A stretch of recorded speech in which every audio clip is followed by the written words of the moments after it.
रवि अपने छोटे से कमरे में बैठा हुआ था। बाहर घनघोर बारिश हो रही थी और बिजली कभी कभी कड़क कर माहौल को और भी डरावना बना रही थी। रवि की आंखों में चिंता साफ झलक रही थी।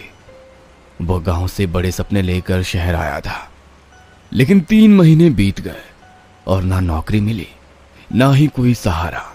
जो थोड़ी बहुत जमा पूंजी थी वो भी खत्म होने को थी। उसकी सोच में खलल तब पड़ा जब दरवाजे पर अचानक दस्तक हुई। इतनी रात को, और वो भी इस तेज बारिश में, कौन हो सकता है? रवि के दिल में डर और जिज्ञासा का मिश्रण था। कौन है? उसने धीरे से पूछा और धीरे से दरवाजा खोला। एक 26-27 साल की लड़की बारिश में भीगे हुए दरवाजे पर खड़ी थी। उसका बदन ठंड से कांप रहा था। उसके भीगे हुए बालों से बारिश की बूंदें टपक रही थी। उसके पास एक बैग था जिसे उसने अपने बाहों में ऐसे पकड़ा हुआ था जैसे वो बैग उसके लिए बहुत कीमती हो। मुझे माफ कीजिए, मेरी गाड़ी यहाँ खराब हो गई है और इस बारिश में कहीं और जाना संभव नहीं। क्या मैं कुछ देर यहाँ रुक सकती हूँ? रवि ने उस औरत को ऊपर से नीचे तक देखा। उसके ठीक पीछे कुछ दूरी पर एक गाड़ी खड़ी हुई थी। वो संदेह में था, इतनी रात को ये औरत यहाँ क्या कर रही है? कहीं ये कोई चोर तो नहीं? दिखने में तो अच्छे घर से लगती है।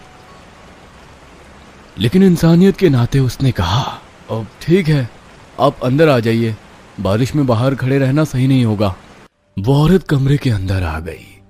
रवि ने उसे तौलिया दिया और कहा, अब आप बैठिए, मैं चाय बनाकर लाता हूं। कुछ ही देर में वो चाय लेकर लौटा। धन्यवाद। मेरा नाम रिया है। मैं पास के शहर से आई थी, लेकिन रास्ते में गाड़ी खराब हो गई। यहाँ मदद के लिए कोई नहीं दिखा तो आपके मकान की तरफ आ गई। मैंने सोचा कोई मदद मिल जाएगी। रवि ने हल्की मुस्कान देते हुए अपना नाम बताया। अब मैं रवि हूँ, यहाँ काम की तलाश में आया हूँ। वैसे ये जगह रात के समय थोड़ी डरावनी लग सकती है क्योंकि आसपास ज्यादा लोग नहीं रहते। रिया ने चाय की चुस्की लेते हुए उसकी बात पर सहमति जताई। कुछ पलों के लिए खामोशी छा गई। बारिश की आवाज कमरे में गूंज रही थी। तभी रिया ने कहा, क्या मैं आपका फोन इस्तेमाल कर सकती हूँ? मेरे फोन की बैटरी खत्म हो गई है। रवि ने फोन उसकी तरफ बढ़ा दिया। रिया ने फोन पर किसी से बात की। हाँ, मैं सुरक्षित हूँ, आज रात सब काम हो जाएगा, उसने कहा और फोन बंद कर दिया। रवि कुछ पूछ पाता उससे पहले ही बिजली चली गई। पूरा कमरा अंधेरे में डूब गया। रवि ने मोबाइल की टॉर्च जलाई और चारों ओर देखा, लेकिन रिया वहां नहीं थी। अब ये कहां चली गई? रवि ने घबराते हुए सोचा। उसने कमरे का कोना कोना छान मारा, लेकिन रिया का कोई पता नहीं चला। तभी दरवाजे पर दोबारा दस्तक हुई। रवि ने दरवाजा खोला तो उसका दोस्त विजय खड़ा था। क्या हुआ भाई? इतनी रात को तू इतना घबराया हुआ क्यों है? कोई डरावना सपना देखा क्या? ऐसा ही कुछ समझ। रवि ने पूरी घटना विजय को बताई। विजय ने हैरानी और चिंता के साथ कहा, तूने एक अजनबी औरत को अंदर कैसे आने दिया? तुझे पता है ना आजकल इस शहर में कितनी चोरियां हो रही हैं।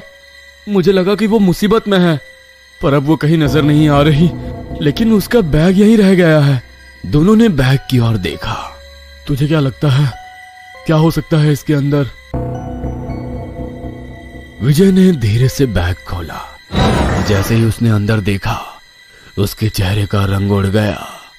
वह घबराकर पीछे हट गया। इसमें रिया का कटा हुआ सिर है, विजय चीखा। यह सुनकर रवि सुन्न होकर उसकी तरफ देख रहा था। उसने घबराते हुए कहा, रिया? तुम रिया को कैसे जानते हो? और ये कैसे हो सकता है? वो भी तो अभी मेरे साथ थी। विजय ने कांपते हुए कहा। क्या? वो रिया थी? लेकिन ये कैसे हो सकता है? मैंने तो उसे... रवि ने जल्दी से बैग में झांक कर देखा, पर उसमें सिर के बजाय केवल एक नोट था। उस पर लिखा था, आज रात तुम्हारा काम खत्म। रवि ने विजय की ओर देखा और कड़े स्वर में पूछा, क्या तुम रिया को जानते हो? विजय का चेहरा भय से सफेद पड़ गया। कांपते हुए उसने धीरे धीरे कहा, हाँ, मैं रिया को जानता हूं, वो मेरी मंगेतर थी। तो ये सब क्या है विजय? रवि ने कड़े स्वर में पूछा। विजय ने कांपते हुए अपनी गलती कबूल की। मैंने रिया को मारा था, ये मेरी जिंदगी की सबसे बड़ी गलती थी। नौकरी की तलाश में भटकते हुए मैं एक तांत्रिक के पास गया। उसने कहा कि अगर मैं रिया की बलि दूं तो मेरी किस्मत बदल जाएगी। मैंने लालच में आकर उसे मार दिया। विजय की बात सुनकर रवि के पैरों तले जमीन खिसक गई। उसने कांपती हुई आवाज में कहा, और अब उसकी आत्मा वापस आ गई है? विजय ने सिर झुकाकर धीरे से कहा, हाँ रवि, उसने कहा है कि मुझे अपने गुनाह कबूल करने होंगे। आत्मा?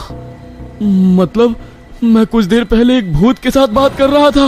हे भगवान! तभी कमरे में बिजली वापस आ गई। रोशनी फैलते ही दोनों ने देखा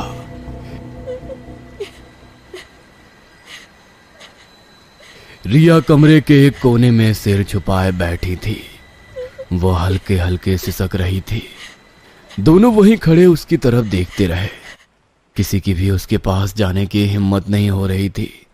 विजय ने खुद को संभालते हुए अपने कदमों से उसकी ओर बढ़ना शुरू किया।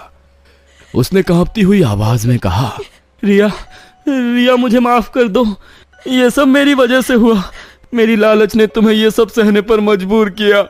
रिया ने धीरे धीरे अपना सिर उठाया। उसके गालों पर गहरे कट के निशान थे और उनसे खून की धार टपक रही थी। उसकी आंखें दर्द और गुस्से से भरी हुई थी, लेकिन उसकी आवाज में एक खौफनाक मासूमियत झलक रही थी। विजय, उसने टूटे हुए स्वर में कहा, तुम आ गए या तुम अब भी मुझसे प्यार करते हो? तुमने एक बार भी मुझे देखने की कोशिश नहीं की, तो मैंने सोचा मैं ही तुमसे मिलने आ जाऊं। यह सुनकर विजय की आंखों में आंसू भर आए। उसने घुटनों के बल गिरकर कहा, रिया, मैं तुमसे बहुत प्यार करता हूं, मुझे माफ कर दो। अचानक रिया के चेहरे पर एक खौफनाक मुस्कान उभरी। उसने कहा, अरे रे रे रे, मेरे सोना बाबू, तुम तो सच में रोने लगे। इतना कहकर वो जोर जोर से हंसने लगी। विजय अब भी उसके सामने घुटनों के बल बैठा था। वो कांपते हुए कुछ कहने की कोशिश कर रहा था, लेकिन इससे पहले कि वो कुछ कह पाता, रिया ने एक झटके में अपनी तेज खून से सने नाखूनों वाली उंगलियां उसकी गर्दन में कर दी। विजय ने घबराकर अपने हाथों से उसकी पकड़ छुड़ाने की कोशिश की, लेकिन रिया की ताकत इंसान से परे थी। अब तुम मुझसे बचकर कहां जाओगे विजय? रिया मुस्कुराई और फिर एक झटके में उसकी उंगलियां विजय के गर्दन को चीरती हुई उसकी हड्डियों तक पहुंच गई। विजय की चीख गले में अटक कर रह गई। अगले ही पल उसकी गर्दन धड़ से अलग होकर जमीन पर गिर पड़ी। कटे हुए सिर से खून का फवारा फूट पड़ा, जो दीवारों को लाल कर गया। रिया ने कटे हुए सिर को उठाकर अपनी आंखों के सामने लाते हुए खौफनाक मुस्कान के साथ कहा, तुझे क्या लगा विजय, मैं तुझे यूं ही माफ कर दूंगी? ये भयावह दृश्य देखकर रवि की सांसें तेज हो गई। उसका शरीर बुरी तरह कांपने लगा। उसके चारों ओर अंधेरा छाने लगा। अगले ही पल वो बेहोश होकर जमीन पर गिर पड़ा। सो जा मेरे लाल, तुझको नींद बुलाए, अंधेरों की गोद में तू मेरा हुआ। अगर ये कहानी आपके रोंगटे खड़े कर गई हो, तो ऐसी और खौफनाक कहानियों के लिए चैनल को सब्सक्राइब जरूर करें।